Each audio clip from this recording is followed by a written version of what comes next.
Beautiful day out here in Bowmanville, Ontario. I'm at the Rotary Park. Fabulous night last night for the Edmonton Oilers. Truly excellent. 3-3 series going to Florida myself for Game 7. I'm not going to make it on time. I wouldn't have been able to do it driving or flying. If I did do the flying, I could have made it on time, but getting back was the real issue. They couldn't guarantee those flight backs in the time frame that works for me. So I've got my trip booked. Going to be late for it, but I can do the party, all that. And it's about believing. It's about supporting the team. Just a little background on it. I grew up with the Edmonton Oilers in the old franchise era, led by Wayne Gretzky, and then ultimately, after a season miss, Mark Messier. I was very blessed as a child. I got, this is how it goes. My oldest brother's best friend's sister married Ron Lowe, and because of that, I got to go to every franchise win of the Stanley Cup, all the parties, all the special events, everything. That was my childhood. It just became accepted that was normal. Seen a lot with the Stanley Cup, held the Stanley Cup many times. I was at the party with the famous baby in the cup bowl, wrapped in the Oilers jersey. I was there for that, watched it all go down. I was there.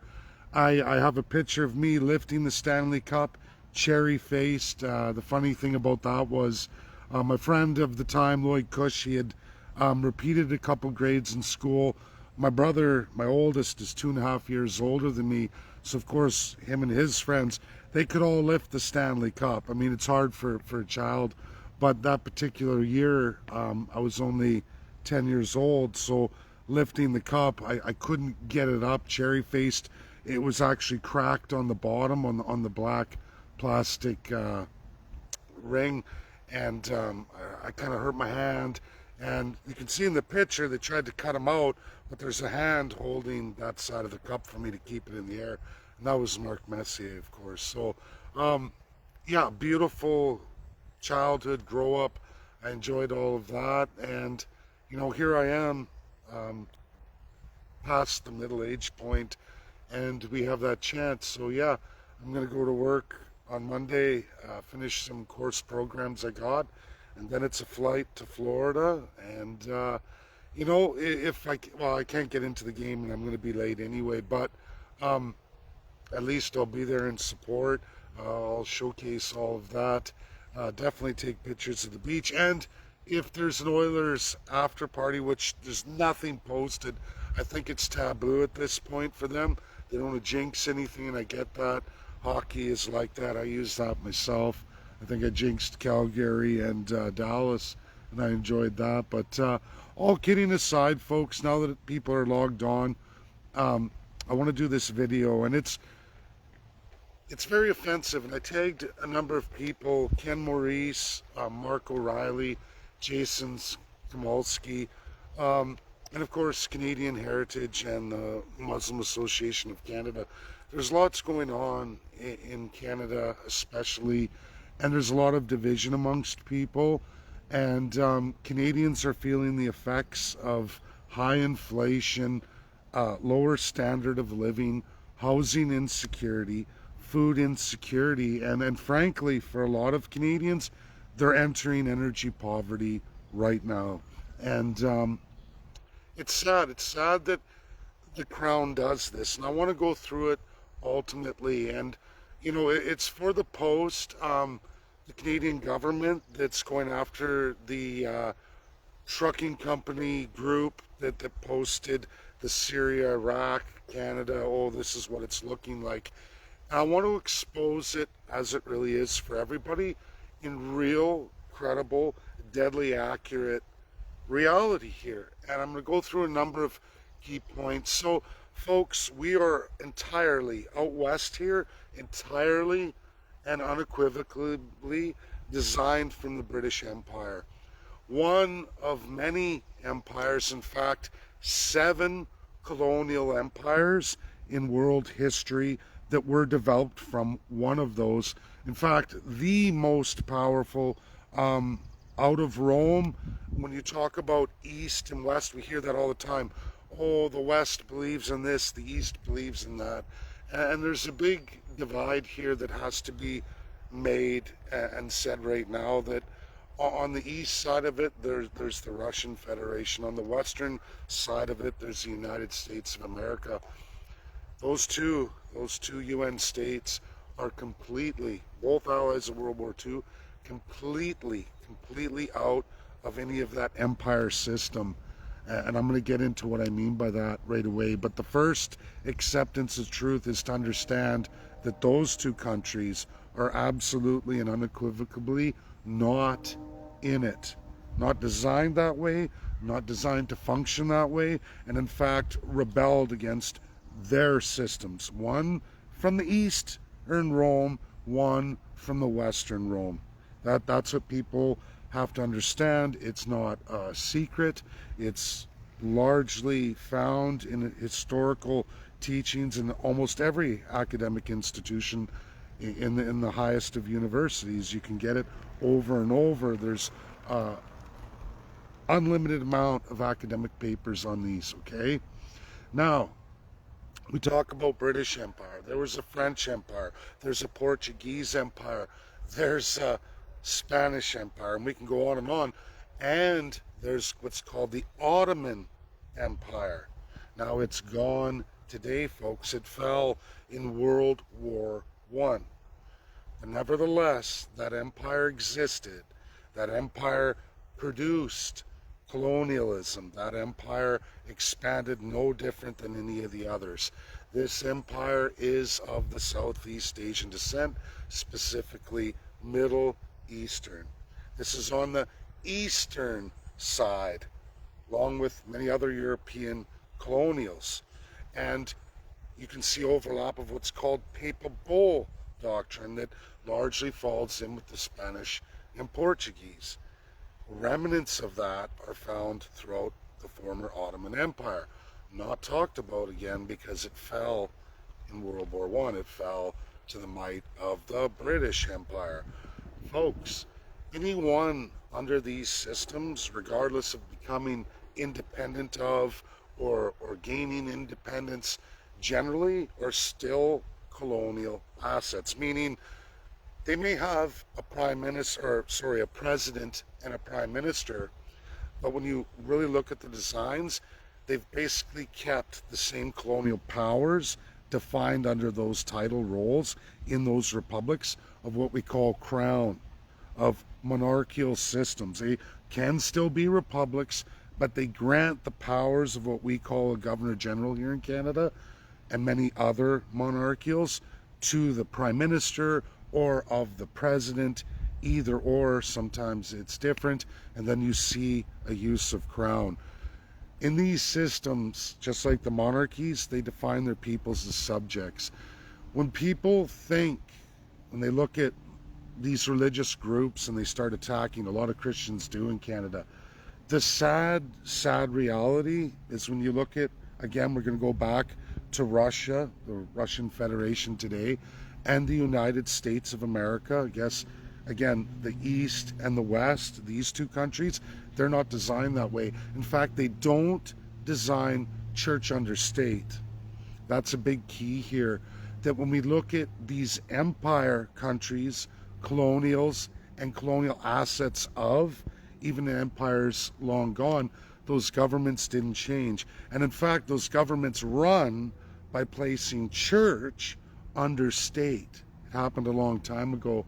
In a minute, I'm going to get into Malcolm X and what he learned in Mecca, and when he came back to the United States, what got him executed in a most brutal, heinous way, because he had learned the truth. He had grown not only spiritually, politically, but he'd grown in individual knowledge and had the courage to go with the truth and tell that truth and do that for Americans.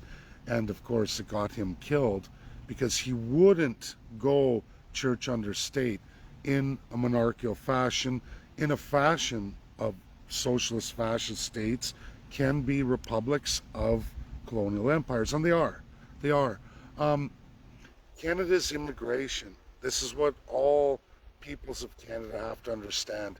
They target countries who define their people as subjects, even if they call them citizens. We have a Citizenship Act here in Canada, but anyone who knows who's immigrated here, when it comes time to become a citizen, when you've made your requirements, you're forced to swear an oath of allegiance to that British crown. You become a subject, in fact, not a citizen. That's the citizenship requirement of Canada, the ultimate lie that, well, to become our version of a citizen, you must swear to a foreign entity, a divine human being, and in fact, become subjugated as a subject. That means a slave. And they target in their immigration programs all of these colonial countries from empires who define their people the same way. And when you go reach out to these countries, you start looking at their constitutions, the legal highest laws of said countries and peoples, that's where you find it. You find the churches under state that it's in fact of divine human beings. And Malcolm X learned this back in 1960. He came back to America to right his wrong as he had learned and grown like people should. And that's really individual accountability and responsibility, true freedom. And I hope that all Canadians of Christian, Muslim, and especially Judaist faith can realize this, that a long time ago these religions were placed under state. Rome was the first to really utilize that. They divided in half. Of those halves, these religions that grew under state continued on in many, many empires. And there's not really any minority to dispute that in academia anywhere in the world. I can go all through the Middle East, Africa, Asia, Europe, and even America, and you'll find all of this well recorded, well documented, and deadly accurate. It's just we're in a world where these autocratic governments basically want to keep these truths from the average person, and that's the hate fueling and division that is created in Canada. We can't look to the Muslim community and hit them with a brush or a stick and at the same time not look upon ourselves, if we are Christians of these faiths, and not see, this goes for Judaists too. There's other religions. I mean, ultimately, yes, one of the worst is the Anglican. There's more, and but we're talking about majority religions that really are a majority. When you look at Russian independence from this, American independence from this system and these cruel ideas of inhumanity, division of people, led by none other than your racist, which is socialist and fascist autocratic governments who will push plutocracy, they'll push all these other versions of an autocracy, but not the actual autocracy, which is them. They're the autocrats. And you see it in the wealth generation of your politicians. And then when you start looking at all these countries you get mad about that are brought here to Canada, folks, they're all designed exactly like Canada, maybe even a little bit better than Canada. But Canada targets them because they'll be just as willing and good to go along as all of you are in Canada, institutionalized. It doesn't work on Americans, it doesn't work on Russians, it doesn't really work on Chinese and other areas of the world. Definitely not a majority, but Canada targets immigration based on how well they will roll into the subjugation, how well will they be blinded by the autocracy because they're used to it at home. And don't blame religions, races, and all these others for what is ultimately your autocratic government. The day that we can all come together and see this, all religions, races, creeds, colors, ethnicities, culturals, When we can all come together as we the people, be mature enough to see that, and like I said, as Benjamin Abel says, as adults, really, right? Taking individual accountability and responsibility, and not viewing things like a child where you just accept things that the government's told you or what limited resources you have without taking the time to go research it. And I try to provide that for all my friends and followers, for all Canadians and all those who wish to listen. It's your choice. Like I said, this video is probably offensive to Catholics, to Muslims, and Judaists, but it's truth. It's truth. You can find it in Israel. You can find it throughout the Muslim realm of those civil law socialist states, and you can definitely see it out west here, and it's spreading theatrics as it goes. And folks, I hate to say this, but again, I'm just going to go back to this. Russia and USA did not get their independence with any kind of minority of Muslims, of Catholics, or of Judaists. They just are church under state. And that's the success of these countries, and a sad reality and truth. People who don't want to accept that don't want to accept history as it really is, truth as it really is. And it's an individual thing that we all got to look into ourselves. I think this video really gives the truth of it, and when people can't look at the truth, or are not willing, or they put the blinders on, or they're in a box, you're only empowering the autocrats. You're making them stronger, which means their wealth increases dramatically, and it is, and yours is going down because you're the actual funnel to them. And sure, we can say there's all these billionaire groups, orgs, corporates, largely international, which means they're not Canadian, or they're Canadian, but 80% of the board isn't, which is the investors. That should say everything. And it's easy to trace the roots of it and see that they're all in the same monarchical group, and they're 0.0002% of Canada. And that should alarm everybody, but for some reason the elected and appointed get off scot-free. They've got such a great system of media, of brutal, crappy academic teaching here in Canada on it. Your average justice or lawyer or doctorate of many fields will never get into this, because why? They're silenced. We can look at all the laws that are passed right now, hate legislation, censorship, because it's offensive. It's offensive to whom? It's offensive to the Crown and the Crown objectives of subjugating all of you, or even worse, keeping the savage class in place, which is a massive human rights violation. I hope this finds everybody well. It's a credible, real, and verifiable video, and you should share, get it out there, educate as many as you can. I know the topics aren't well liked or thought of, and it's definitely a minority bringing it forward, but it doesn't mean it's not what's right and just and should be educated to people. So do me a favor, get it out there. You're not going to get banned for hate speech. Truth is not hate speech. Educating your fellow man is not hate speech or any of the other. And know what they're doing. Know the divisionary tactic, which is thousands of years old. It's always been there. Always need classes divided. Always need peoples to be kicked around. Don't fall for it. God bless everybody. Enjoy the rest of your weekend. Bye now.